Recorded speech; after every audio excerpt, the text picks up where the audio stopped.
Hello বন্ধুরা, আজ আমি তোমাদের সাথে শেয়ার করছি আজ দুপুরের রান্না।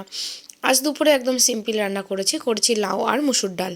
প্রথমে আমি তোমাদেরকে লাউ কেটে নিয়েছি সেটা দেখাচ্ছি, আর এখানে আমি বড়ি, কলার ডাল, শুকনো লঙ্কা, তেজপাতা আর কাঁচা লঙ্কা নিয়েছি।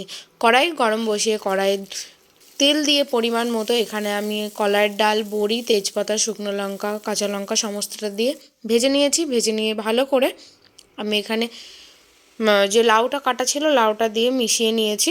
মিশিয়ে নিয়ে আমি এখানে পরিমাণ মতো লবণ হলুদ দিচ্ছি, দিয়ে এটাকে ভালো করে আমি মশলার সঙ্গে মিশিয়ে নিয়েছি। মিশিয়ে নিয়ে এটা আমি ঢাকা দিয়ে দেবো।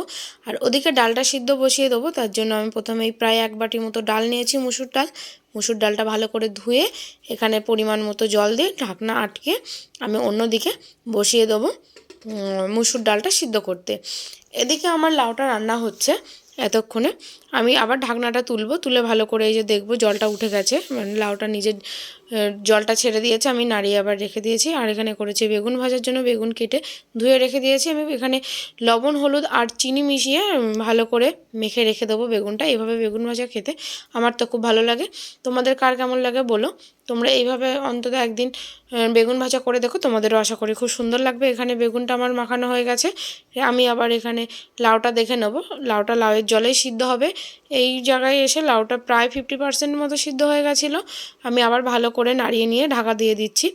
এদিকে যেহেতু আমি ডালটা সিদ্ধ বসিয়ে দিয়েছি, ডালে ফোড়ন দিয়েছি হাফ টমেটো, রসুন, কাঁচা লঙ্কা, পেঁয়াজ, জিরে আর তেজপাতা। আমার এখানে লাউটা রান্না হয়ে গেছে। লাউটা আমি নামিয়ে নিচ্ছি। লাউটা খেতে খুব সুন্দর হয়েছিল। আমি এখানে কোনো জিরে গুঁড়ো, ধনে গুঁড়ো অন্য কিচ্ছু দিইনি। একদম সিম্পল ওইভাবে রান্না করেছি।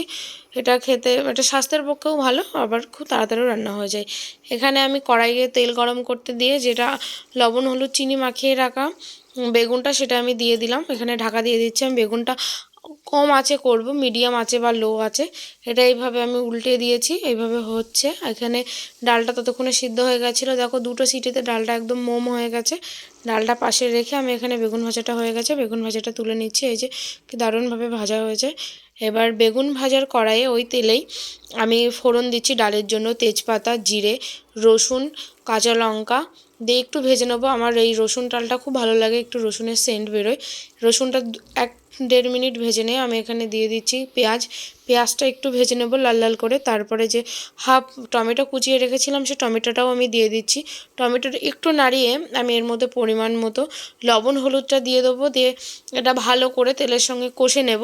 কষে নিয়ে আমার যে সিদ্ধ করে রাখা ডালটা সেটা আমি এর মধ্যে দিয়ে এটার সঙ্গে একটু আমি ডালটাও কষে নেব। তাহলে আমার মনে হয় যেন ডালের টেস্টটা আরও বেশি ভালো আসে। ডালটা দিয়ে ভালো করে নাড়িয়ে নিয়ে এখানে আমি গরম জল ইউজ করব। আমার মনে হয় যে কোনো তরকারিতে গরম জল ইউজ করলে রান্নার টেস্টটা আরও বেড়ে যায়। আমি তো এইভাবে সবসময় সিম্পলভাবে রান্না করি। তোমরা কেমন কীভাবে রান্না করো অবশ্যই আমাকে কমেন্টে জানিও। এই যে ডালটা কষানো হয়ে গেছে, ডালে আমি এবার জল দিয়ে দিলাম। জল দিয়ে এটা একটু নাড়িয়ে দিচ্ছি। নাড়ানোর পরে এই যে আমার জলটা এতটা এই পরিমাণে দিয়েছি, এবার আমি ঢাকা দিয়ে দেবো এটা ফোটার জন্য। ফুটে গেলে আমার ডালটা হয়ে যাবে। এই যে এই পর্যায়ে এসে ডালটা ফুটে গেছিলো। ডালটা আমি একটু ঘন ঘন খাই, ওই জন্য ডালটা বেশ ঘন করে নামিয়ে নিয়েছি। এই যে আমার এখানে ডালটা হয়ে গেছে। আজকের রান্না পুরো কমপ্লিট। এখানে ডালটা নামিয়ে নিয়েছি, তোমাদেরকে দেখিয়ে দিলাম। আমি এখানে এই যে দুপুরের থালাটা সাজিয়ে নিয়েছি। আজকের দুপুরের মেনু দেখিয়ে দিলাম তোমাদের জন্য। ধন্যবাদ দেখার জন্য।